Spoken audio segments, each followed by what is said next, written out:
మీ ఎలాంటి వ్యాపార ప్రకటనలకైనా వెంటనే మా ఛానల్ సంప్రదించండి. అందరికీ నమస్కారం, నేను శిరీష. ప్రస్తుతం మనతో పాటు ఉన్నారు ప్రముఖ ఆధ్యాత్మికవేత్త, ప్రముఖ తంత్ర జ్యోతిష్యులు, జ్యోతిష్య రత్న, జ్యోతిష్య సామ్రాట్ చింత రుక్మేందర్ రావు గారు. గురుగారితో మాట్లాడదాం. నమస్కారం గురుగారు. మాతృదేవ భవ, పితృదేవ భవ, ఆచార్య దేవ భవ. ఓం నమో మాందేశ్వరాయ నమః. అందరూ బాగుండాలి, అందరికీ అన్ని మంచి జరగాలి. గురుగారు, ముఖ్యంగా ఈ ఫిబ్రవరి మాసంలో విశేషంగా చూసుకుంటే మేషరాశి వారికి ఎలా ఉండబోతుంది అంటారు? ఈ ఫిబ్రవరి మాసంలో పంచగ్రహ కూటమి ఏర్పడుతుందంట. దీని ప్రభావం మేషరాశి పైన ఎలా ఉంటుంది? అలా విశేషంగా ఈ ఫిబ్రవరిలో శివరాత్రి కూడా వస్తుంది. సో ఈ ప్రభావాలన్నీ మేషరాశి వారికి ఎలా ఉంటాయి అంటారు? ఎలాంటి జాగ్రత్తలు తీసుకోవచ్చు అంటారు ఈ మాసం అంతా? 2022 సంవత్సరం ఫిబ్రవరి నెల మాస ఫలితాల్లో భాగంగా మనం ఇప్పుడు మేషరాశి గురించి మాట్లాడుకుంటున్నాము. మేషరాశికి లగ్నానికి 10వ స్థానంలో శనేశ్వరుడు, 3వ స్థానంలో గురువు, 5వ స్థానంలో కేతువు, అదేవిధంగా 11వ స్థానంలో రాహువు, ఇక 10వ స్థానంలో రవి, బుధ, శుక్ర, కుజులు. మరి ఆ శుక్రుడు వేగంగా కుంభరాశిలో కూడా వచ్చేస్తున్నాడు ఈ మాసం. అంటే చతుర్థ గ్రహ కూటమి 10వ స్థానంలో కలుగుతోంది వీళ్ళకు. 2-3 తారీఖుల్లో 4వ ఇంటి ఉన్న చంద్రుడు 10వ స్థానం చూస్తాడు. అంటే పంచగ్రహ కూటమి వీళ్ళకు 10వ స్థానంలో జరుగుతూ ఉంది. అంటే పంచగ్రహ కూటమి అంటే గ్రహాలు వాటికి వలయాలు ఉంటాయి, వాటి యొక్క శక్తి విడుదలవుతూ ఉంటుంది. మనిషికి కూడా శక్తి విడుదలవుతూనే ఉంటుంది. మనిషిలోంచి కూడా శక్తి 24/7 విడుదలవుతూనే ఉంటుంది. మనిషికి ఎలా ఉంటే గ్రహానికి ఎంత కావాలి? ఈ వైబ్రేషన్స్ అన్ని గ్రహాలు ఒకే చోటుకు వచ్చాయి అనుకోండి. ఒక చిన్న బస్ స్టాండ్లో పెద్ద ఓల్వో బస్సులో ఒక 5 వచ్చేసాయి అనుకోండి. ఒక్కో బస్సు చాలా పొడవు ఉంటుంది, అది చాలా వేగంగా వెళ్తాయి. అంత ఎక్స్పర్ట్ డ్రైవర్స్ ఉంటారు. బస్ స్టాండ్ చాలా చిన్నది, ఇరుకు వచ్చేసాయి. ముందుకు పోవడం ఒక బస్సు తగులుతుంది, వెనక్కి రావడం ఒక బస్సు తగులుతుంది, అన్ని హార్న్లు కొడుతూ ఉంటాయి, గందరగోళంగా ఉంటుంది. అవన్నీ మెల్లగా క్లియర్ అయి బయటపోయేదానికి కొంత టైం పడుతుంది. సేమ్ అలాగే మకర రాశిలోకి పంచగ్రహ కూటమి వస్తుంది. యూనివర్స్లో ఒకే మకరం అనేటువంటి ఆవరణలోకి, ఆ ప్రదేశంలోకి, ఆ డిగ్రీస్లోకి, ఆ 30 డిగ్రీస్ లోపుకి 5 గ్రహాల ప్రభావం కనెక్ట్ అవుతుంది. మకరం అంటే మేషరాశికి 10వ స్థానము. 10వ స్థానం అంటే వృత్తి. వీళ్ళకి వృత్తిలో గందరగోళం కాస్త ఏర్పడుతుంది. ఈ గ్రహం, ఒక గ్రహం యొక్క వైబ్రేషన్ ఇంకో గ్రహం పైన పడుతుంది. ఇప్పుడు ఒక చోట ఒక నలుగురు ఉంటారు. ఒక వ్యక్తి మంచి టాల్కం పౌడర్ కొట్టుకొని వస్తాడు, ఇంకో వ్యక్తి మంచి సెంట్ కొట్టుకొని వస్తాడు, ఇంకో వ్యక్తి ఇంకేదన్నా స్నానమే చేస్తున్నాడు అక్కడికి వస్తాడు, ఇంకో వ్యక్తి అసలు ఏ సెంటు కొట్టడు, ఏమి సాధారణంగా వస్తాడు. అంటే ఒక్కొక్కరి నుంచి ఒక్కొక్క వైబ్రేషన్ బయట వస్తూ ఉందా, అంటే మిక్స్ అవుతాయి. అట్లా శుభ అశుభ గ్రహాలు అక్కడ కలుస్తున్నాయి. రవి, కుజ, బుధ, శుక్ర, చంద్రుడు ఒకడు మళ్ళీ చూస్తాడు. 5 గ్రహాల యొక్క శక్తి ఒకే రాశి పైన కేంద్రీకృతం అవుతుంది. అంటే కన్ఫ్యూజన్. ఇప్పుడు బస్ స్టాండ్లో అయితే ట్రాఫిక్ జామ్ అయితే కన్ఫ్యూజన్ పడతారో అలా కన్ఫ్యూజన్ అనమాట. ఈ గ్రహాలను ఇక్కడికి రావడము శుభ గ్రహాలు, అశుభ గ్రహాలు. ఈ లగ్నానికి రవి 10వ ఇంట్లోకి రావడం శుభం, కుజుడు 10వ ఇంట్లోకి రావడం శుభం. అంటే రాశ్యాధిపతి, ఈ రాశికి పంచమాధిపతి రవి, వీళ్ళిద్దరు ఇక్కడ రావడం చాలా శుభం. ఇంకా చతుర్థంలో చంద్రుడు ఉండడం శుభం. ఈ 5 గ్రహాల్లో 3 గ్రహాలు శుభగ్రహాలు ఉన్నాయి. కాబట్టి వీళ్ళకు కాస్త బెనిఫిట్ తక్కువ, బెనిఫిట్ ఎక్కువ. అంటే నష్టం తక్కువ, లాభం ఎక్కువ అని చెప్పచ్చు. అంటే వీళ్ళకైతే మల్టిపుల్ ఆపర్చునిటీస్ రావచ్చు. నాకు ఒకేసారి ఇన్ని అవకాశాలు వచ్చాయి, అన్ని బాగున్నాయి, ఏ సెలెక్ట్ చేసుకోవాలో తెలియదు అంటారు కదా. నేను కావాలని ట్రై చేసినప్పుడు నాకు ఏమీ రాలేదు, నేను ట్రై చేయక ఇప్పుడు 4-5 వచ్చాయి, అన్నీ నాకు నచ్చినవే అనే విధంగా కాంపిటీషన్ ఉన్నప్పుడు కన్ఫ్యూజన్ కూడా వస్తుంది. ఈ పరిస్థితి వస్తుంది. కానీ ఫైనల్గా విన్ అయ్యేది మేషరాశి వల్లే. వీళ్ళ ఎఫర్ట్కు తగిన గుర్తింపు వస్తుంది. ఇప్పుడు రవి దిగ్బలంలోకి వచ్చాడు, కుజుడు దిగ్బలంలోకి వచ్చాడు, చంద్రుడు స్వస్థానంలో చూస్తున్నాడు.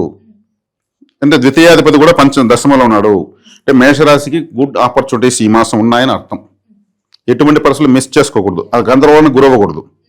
ఇప్పుడు ఒక ఓల్వో బస్సు మనం ఎక్కడ రోడ్లో సైడ్లో ఫోన్ మాడుకుంటూ వెళ్తుంటాము, అది సౌండ్ కూడా వినిపిది, అది మన పక్కనే ఇలా వెళ్తుంది. అది ఏందో శబ్దం వచ్చిన చూసేకాడికి కంటికి కనిపించకుండా వెళ్ళిపోతూ ఉంటుంది. మన బట్టలు, హెయిర్స్ అంతా ఇట్లా కదులుతాయి. అంటే దాని యొక్క వైబ్రేషన్ సేమ్ గ్రహాలను కూడా దగ్గరికి వస్తున్నాయి. ఒకదాని వైబ్రేషన్ ఒకదానిపైన పడి డాష్ కొట్టుకునే విధంగా వస్తాయి. ఒకే సేమ్ డిగ్రీస్లో అంతా ఇట్లా కలుస్తాయి అక్కడ. అప్పుడే ఒక ఉద్విగ్నత ఏర్పడుతుంది. అదే ఈ పంచగ్రహ కూటములు, షష్టగ్రహ కూటములు. 4 గ్రహాలు 5 గ్రహాలకి ఇట్టంటున్నాం, 7 గ్రహాలు కలుస్తాయి ఒక్కోసారి. 7 గ్రహాలు కలిసినప్పుడే ప్రళయాలు వస్తాయి అంటారు. ఆ వైబ్రేషన్స్ అంతా భూమి పైన పడతాయి. నవగ్రహాల ప్రభావంతో నవమాసాలు తల్లి కడుపులో ఉంటూ నవరంధ్రాలతో పుడతాం మనం. ఇంతకు మించి ఇంకేం లేదు ఫార్ములా. కాబట్టి ఈ వైబ్రేషన్స్తో భూమి పైన పనిచేస్తాయి. మేషరాశి వాళ్ళకు చేస్తున్న వృత్తి, ఉద్యోగ, వ్యాపారాల్లో కాస్త గందరగోళాలు, కన్ఫ్యూజన్స్ వచ్చి ఫైనల్గా రవి కుజులు వీళ్ళకు శుభగ్రహాలు, చంద్రుడు శుభగ్రహం కాబట్టి మంచి ఫలితాన్ని పొందుతారు. ఇది పంచగ్రహ కూటమి యొక్క వివరం. ఇక ఏలినాటి శని ఉంది. ఏలినాటి శని ఉంటే మేషరాశి వాళ్ళ తలకు సంబంధించిన సమస్య ఏదైనా ఉంటుంది వీళ్ళకి మామూలుగానే.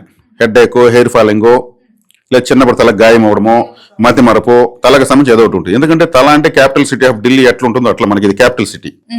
నవరంధ్రాలు మంచుకుంటే 7 రంధ్రాలు ఇక్కడే ఉన్నాయి. అందుకే హెల్మెట్ వేసుకోండి, మీ భవిష్యత్తు ఇక్కడ ఉందని జాగ్రత్తలు చెప్తుంటారు. కాబట్టి వీళ్ళకు నిద్ర సరిగ్గా ఉండదు. నిద్ర సరిగ్గా ఉంటే వీళ్ళు నిద్రపోరు. ఆలోచన రేపు తెల్లవారకంతా ప్రపంచాన్ని జయించాలనే విధంగా ఆలోచిస్తారు వీళ్ళు. దానికి టైం కావాలని కూడా ఆలోచించరు. ఆ స్థాయిలో ఆలోచనలు ఉంటాయి వీళ్ళకు. ఇంతే కదా, అది ఇంతే కదా అనేటువంటి ధీమా ఉంటుంది వీళ్ళకు. ఫలితం రాకపోయినా మళ్ళీ ఆలోచిస్తూ ఉంటారు. కాబట్టి మేషరాశి వాళ్ళకి ఈ మాసం చాలా బాగుంది. 3వ స్థానంలో గురువు ఉన్నాడు. ప్రయత్నాలు తీవ్రంగా చేస్తూ ఉంటారు. గురువు అంటే వీళ్ళకు భాగ్యాధిపతి. భాగ్యాన్ని పొందాలనే ప్రయత్నం ఎక్కువ చేస్తూ ఉంటారు. శనేశ్వరుడు వ్యయంలో ఉంటే నిద్రాభంగం ఉంటుంది. అయినా వీళ్ళు భవిష్యత్తు పైన దృష్టి పెట్టుంటారు. లాభంలో రాహు ఉన్నాడు. విన్నింగ్ షాట్ కొట్టే తీరుతారు. రాహు అంటే multiple talented, master, king of the కలియుగం.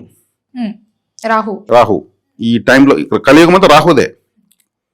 ఇప్పుడు శుభగ్రహాలు ఏవి అంటే ఏవి శుభగ్రహాలు చెప్పుకున్న శుభగ్రహాలు మొత్తం రాహు చేతిలో ఉంది కలియుగం అంతా. ఇప్పుడున్నటువంటి వెస్ట్రన్ కల్చర్, ఇప్పుడున్నటువంటి ఇంటర్నెట్, శాటిలైట్స్, మాఫియాస్ మొత్తం రాహువే కారణం. రాహుని దాటి ప్రపంచం లేదు. ఇప్పుడు ఆయన లాభంలో ఉన్నాడు. కాబట్టి ఇప్పుడు వీళ్ళు జీవితంలో ఊహించినటువంటి బెనిఫిట్ పొందే తీరుతారు. ఇది మేషరాశి వాళ్ళకి ఈ మాసము క్లుప్తంగా ఉన్నటువంటి గ్రహ సంచారము. ఏలినాటి శని గురించి వీళ్ళు భయపడాల్సిన అవసరం లేదు. ఎందుకంటే నిద్ర లేకుండా చేస్తాడు. నిద్ర లేదంటే ప్రశాంతం లేకుండా చేస్తాడు. కానీ వీళ్ళు ప్రశాంతంగా ఉండదు, వీళ్ళకే ఇష్టం ఉండదు. ఏలినాటి శని సంబంధం లేకుండా వీళ్ళే మైండ్ వర్క్ పెట్టుకుంటూ ఉంటారు వీళ్ళు. కాబట్టి ఇప్పుడు ఈ టైంలో వీళ్ళు ఈ ప్రేమలు, దోమలు అనుకున్నారనుకోండి, యుక్త వయసులో ఉన్న వాళ్ళకి అట్లాంటి ఆలోచనలు జనరల్గా వస్తాయి. తల్లోనే కదా ఏ ఆలోచన వచ్చేది. ఆవేశం వచ్చినా, కోపం వచ్చినా వీళ్ళకి ప్రేమలు ఫెయిల్యూర్ అవుతాయి. గ్రహాలు ఎట్టున్నా కూడా లవ్ ఫెయిల్యూర్ అయ్యేవాళ్ళంతా మేషరాశి వాళ్ళు. వీళ్ళకి నచ్చలేదు అనుకో, డోంట్ కేర్, నీకు మించిన వాళ్ళు నాకు 1,00,000 మంది నా చుట్టూ తిరగాలి, అట్లా ఛాలెంజ్ చేస్తారు వాళ్ళు మైండ్లో. అదీమా కరెక్టే అంటారా గురుగారు? అదీమా ఏదైతే ఉందో అంటే ప్రేమించి పెళ్లి చేసుకుంటే వీళ్ళు ఫెయిల్యూరు. కాబట్టి వీళ్ళు ఫెయిల్యూర్ అవ్వడమే కరెక్ట్, వీళ్ళకే మంచిది. ప్రేమించి పెళ్లి చేసుకుంటే ఎందుకురా స్వామి ప్రేమలు ఈ దోమలు తగులుకొని అల్లాడుతున్నాం అనే పరిస్థితి వస్తుంది. కాబట్టి ప్రేమించకపోవడమే మంచిది. వీళ్ళు ప్రేమించినా కానీ మేషరాశి వాళ్ళని కూడా ఎవరు ప్రేమించొద్దండి. వాళ్ళ భవిష్యత్తు ఇబ్బందులు పడుతుంది. వాళ్ళ హార్డ్ వర్కర్స్, ప్రపంచానికి ఉపయోగపడే వాళ్ళు ఎప్పుడు ఆలోచిస్తూ ఉంటారు కదా, ఆలోచించేవాడు గొప్పోడు. కాబట్టి వీళ్ళకి మేనరికం కూడా పనికిరాదు, మేనరికం పనికిరాదు, ప్రేమ వివాహం పనికిరాదు. కాబట్టి ఈ సమయంలో గ్రహాలు బాగున్నాయి. ఈ సమయంలో ఈ యుక్త వయసులో ఉన్న వాళ్ళకు సహజంగా వచ్చేటువంటి ఆ లక్షణము, దాన్ని మీరు తుంగలో దొక్కేసి మీ భవిష్యత్తు నిర్మించుకోవడానికి ప్రయత్నించండి. రాహు లాభంలో ఉన్నాడు. దశమంలో 4 గ్రహాలు ఉన్నాయి. దశమ కేంద్రంలో పాపగ్రహాలు కలవడం మంచిది. ఈ రాశికి అశుభ గ్రహాలు కలుస్తున్నాయి. మొత్తం పైన అయితే మాత్రం ఎఫర్ట్ దాని రిజల్ట్ అయితే వచ్చేదానికి వీళ్ళకి మంచి దారి ఉంది. గురుగారు, మరి ఈ మాసం అంతా వీళ్ళకి బాగుండాలంటే ఏ దైవాన్ని పూజించమంటారు? ఎలాంటి పరిహారాలు చేసుకోవచ్చు అంటారు? అంటే మేషం ఉంటే తల కాబట్టి ఎప్పుడు వీళ్ళు బ్రెయిన్ ఖాళీగా ఉండదు. ఖాళీగా ఉండదు వీళ్ళకి ఇష్టం ఉండదు. మంచో చెడ్డో ఏదో ఒకటి చేస్తూనే ఉంటారు. వీళ్ళ యొక్కది అంటే ఒక విధంగా అతి అని కూడా చెప్పొచ్చు. వీళ్ళు భలే అతి. వీళ్ళు 1 నిమిషం ఊరికే ఉండరు అంటారు చూడండి, అటువంటి వాళ్ళు వీళ్ళు. అది చాలా మంచిది. హైపర్ యాక్టివ్గా ఉంటారు కదా. డల్గా గుమ్మున మూల కూర్చుంటే అది వేస్ట్ కదా. కాబట్టి తలపైన సేవ చేసే వాళ్ళకు సహాయం చేయాలి. తలపైన ఎవరు సేవ చేస్తారు? బార్బర్స్. కటింగు, షేవింగు, తలను అందంగా తయారు చేసే మేకప్, వీళ్ళకు సర్వీస్ చేయాలి. అంటే వాళ్ళకు వాటర్ బాటిల్స్, బిస్కెట్, ఆ బ్లేడ్స్ కొన్ని, ఒక దువ్వెన, ఇట్లాంటివన్నీ ఒక కిట్ లాగా చేసి వాళ్ళకి గిఫ్ట్లుగా ఇవ్వచ్చు. వాళ్ళు ఏం చేస్తారు, చక్కగా వచ్చిన వాళ్ళందరూ ఆ బ్లేడ్స్ 10 బ్లేడ్లు ఇచ్చామనుకోండి బార్బర్స్కి, దాన్ని వించి 20 మందికి షేవింగ్ చేస్తారు. 20 మెంబర్స్ రిలాక్స్ చేస్తారు. ఆ బిస్కెట్లు వాళ్ళే తింటారు, లేదా ఏ స్నాక్స్ అయినా పర్లేదు, సమోసా కూడా కావచ్చు, వాటర్ తాగుతారు. ఆ దువ్వుతో వచ్చిన వాళ్ళంతా దువ్వు రిలాక్స్ చేస్తారు. అద్దంలో బాగా చూసుకుంటారు కదా.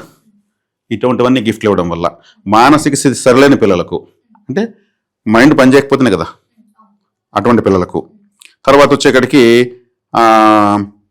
అనాథ పిల్లలకు వీళ్ళు సహాయం చేస్తే అద్భుతంగా ఉంటుంది, మంచి రిజల్ట్స్ పొందొచ్చు. గురుగారు, మొత్తం మీద ఫిబ్రవరి మాసంలో మేషరాశి వారికి ఎలా ఉండబోతుంది, ఎలాంటి జాగ్రత్తలు తీసుకోవాలో తెలియజేసినందుకు ధన్యవాదాలు. ధన్యవాదాలు.